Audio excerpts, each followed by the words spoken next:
Welcome back to another Coffee and a Chat. See, Grandma'd out again. So what does that tell us? Those of you that've been here a while, it is the wee hours of the morning. It is about 4 o'clock in the morning, a little after. I woke up very cold, just a little before 4, and so I was going to.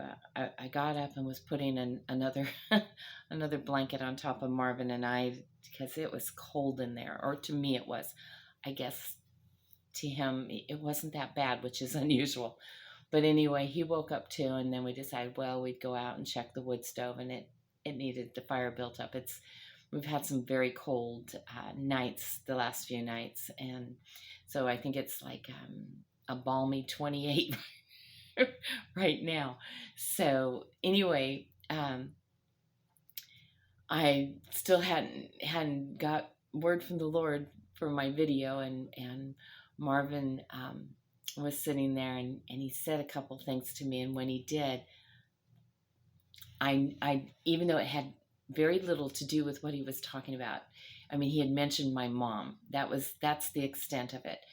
And I just had this memory, and how that impacted me and how that impacts me now. So I'm going to share a story about my mom and hopefully not cry. I really miss my mom. I miss both my parents, but there's something about our mom, at least for me. I suppose not everybody has a great mom experience, but my mom was a great mom. Even though she had a lot of health problems, and she spent a lot of time in the hospital, and I've shared before, by the time I was 9 years old, I had to take charge of the house most of the time, and all the cooking and cleaning and laundry and all that. That's why I'm so tired now. It's like I've been doing this for so long. When does somebody take care of me? But anyway,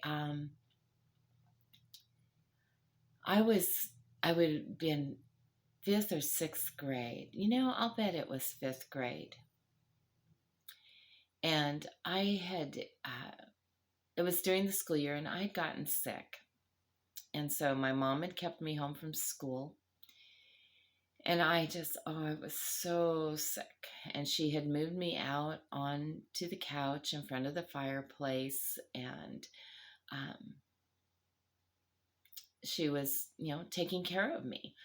And I don't know, I think I had, something with congestion and coughing and all of that. And, but I remember I was very sick, and I was laying on that couch, and my mom she'd been feeding me chicken soup that she was making, and she was giving me all this medicine and stuff to try to make me feel better. And she had come over to me, and she had said, look, she goes, I'm out of medicine for you, and I need to go get some more. I thought that we could make it till your brothers got home from school, so somebody'd be here with you. But I really need to go get this, and I need to go get it now. So I'm going to leave you alone for, a few minutes. The store wasn't that far away. But she said, you'll be okay, and I'll be right back. And when she left, I got so sick. And maybe part of it was just because I knew she was gone, and it made me feel worse. But I remember laying on that couch. I can remember this almost as good as if it just happened yesterday. I can't hardly remember yesterday, but I can remember being, probably 10, 11 years old, laying on that couch so sick, and thinking, I don't know if I'm going to make it. I don't know if I'm going to make it. I just want my mom to come home. And I was praying and talking to God, and it wasn't all that long, and pretty soon I heard the car pull up and into the driveway, and then my mom come up to the door, and she unlock the door and come through that front door. And here's what I remember: the moment she stepped into the living room, I could smell her. You know how everybody kind of has their own smell? I could smell my mom. There was nothing like the smell of my mom. And the moment that I breathed that in, I felt so much better, and all that, those waves of sickness. I think I was sick at my stomach. I probably had the flu, but all that nausea and stuff just went away, and I just felt so much better. Like, I'm going to be okay. I'm going to make it. And I did start getting well then, and she got me some more medicine, but it was like she came over. The first thing she did was to run to me. Are you okay? I'm back. Everything's okay. And it's like, yeah, and I remember telling her that, Mom, I was so sick while you were gone. She's like, oh, honey, I'm so sorry. I'm going, but the minute you stepped through that door and I could smell you, it's like all that, the sickness went away. And she was like, really? Like, that was an interesting thought. But there was something, and I realized that about my mom over the years. There was something about her coming into the room and being able to just smell my mom, that smell that was my mom, and how it just made everything so much better. I can remember I told a story in some video way back when. There's more than 100 videos now, though, so I really don't know where they are, which one it was, but I told of my mom. I think it's the one where I'm talking about how I struggle with grieving and allowing my raw emotions to show in front of people, that I think I have to have this, strong exterior, and sometimes I'm not strong. And how my mom had come in when I was going through my divorce, and I was trying to appear just okay and strong, and and everything's good. I'm going to be fine whenever I was around people, and how this one day I just crumbled and was on my couch in the fetal position sobbing, and my mom had tried to call and I didn't answer, and she just knew. So she came over, and my parents, they just lived 2 little streets over in a trailer park with me, and they had a key to my place, and my mom and dad, had let themselves in, and there I was, and my mom, had told my dad to go, and she'd give him a call in a little bit, that we'd be fine. She just was going to sit with me, and how she came to sit on the couch and rub my feet until I was done crying. And then I sat up and talked for a little bit, and she just listened, and I was all better. But even that day, I remember when being so relieved when my mom came through that door and I could just smell her presence, how it just made me feel like I'm going to make it. I can do this. So my mom had that effect on me. Now I don't have my mom with me anymore. And that's hard. But the parallel I wanted to share with you in this is, whether I have my mom or not, I'm okay. So have you ever experienced what that is, to just feel when the presence of God moves into a room? I mean, he's already here. Wherever here is, he's already here. Wherever you go, God is there. There's no place. The Bible tells us there's no place that you can go that God isn't there. So he's already there, but sometimes his presence gets thicker, and you can feel it. And that is a greater comfort than even the smell of my mom entering a room, is the presence of God. And I know I can get through whatever I'm getting through. I know I'm going to be okay because he's there. And then there have even been times when, you guys, I have smelled this sweet aroma that I don't even know what to compare it to. I don't even know how to tell you what it is, but when I smell it, I recognize it, and it's just this knowing in my heart. I believe that what I'm smelling is the presence of the Holy Spirit. And that, it doesn't always just, it doesn't just make me feel better, but that aroma of the Spirit of God, that presence of the Spirit of God has actually healed me before. I was supposed to be speaking at a women's event years ago, and I have some stomach issues that I inherited from my mother. And usually, God has been really gracious to hold all that at bay when I needed to minister. But I was having this particularly bad bout that hit like a couple of hours before I was supposed to speak at this event. And I thought, I'm not going to be able to do it because, yeah, because you're tied to the bathroom. Sorry, but that's the truth. You're tied to the bathroom. You can't be standing in front of a bunch of people. You're going to have to make a mass exodus and hope that you make it. And oh my word. But I knew, I just had this assurance from God to just go and do it anyway. When I got there and I began to pray, the presence of God moved in. And almost immediately, I was in a situation where I began to minister to some people. It was one of those that I don't even think I ever spoke on what I was going to speak on, but God had different plans. And as I began to minister, everything that had been going wrong just washed out of me. It just went away. And I was whole. The whole way through, I was completely whole. And now I did end up getting sick, and finishing being sick after I got home that day. No, not that day. It was a couple of days because that residue, I remember, stayed with me of his presence. And there have been other times when I used to get pneumonia and bronchitis all the time.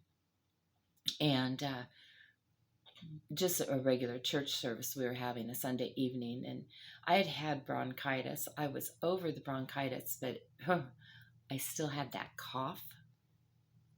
Oh, that cough. And because that would stay with me sometimes for 6 months past the bronchitis. And so I couldn't, you can't talk or laugh or anything without it starting a coughing fit. And I was really struggling. And I kept, having to leave out of the sanctuary or auditorium, whichever way you call it. And it was, So anyway, somebody had wanted me to pray for them, and I'm like, oh my word, I can't. I'm going to go into a coughing fit. But this peace came over me, and the presence of God got so thick. And so I prayed for them and didn't have one coughing fit, and the cough was gone. It didn't come back. It did not come back, not even after the residue had left. It never came back. I was healed. And there have been many times when I've had different things that, like I used to get migraine headaches. And I've, been in situations where a migraine was coming on, and yet somebody needed to be ministered to. And, I learned you step out in faith and minister, and God, his presence heals me. Now, my mom's presence didn't heal me. It made me feel better. The smell of her made me feel better because it was the comfort of my mommy. But God's presence and his aroma to actually heal me. So I've been in situations where somebody else that, wants you to pray for healing for them or whatever. is sick with something very contagious, and you're supposed to stay away from them. And to even if I feel the presence of God, there was a woman once very sick. They had her isolated. Nobody was, because you could get horribly sick. I don't remember what it was, but it was something she had very contagious. Maybe it was, you know, some flu virus or something. I don't remember. I just remember that I was sitting in church, and and they had asked for prayer for her because she wasn't doing good, and she was home, and her house was just down the road from the church, and I felt a very strong urging from the Holy Spirit that you need to go pray for her, because they were really, her husband was asking for people to pray. He was very concerned with how sick she was. And so I just got up. I didn't even say anything to anybody. And I walked out the church door and got in the car, drove down the road to her house. And her husband, because they were, both quarantined in the house, and he comes out that front door going, stay back, we're very contagious, and don't be coming in here. And I'm like, no, it's okay. And he goes, no, you don't understand, and this is terrible, and she's so sick, and I'm not feeling well now. And I go, no, it's okay. God told me to come, so you're not going to stop me. And he was kind of like, oh, like, oh, well, I guess if God stopped and told you to come, then it's okay.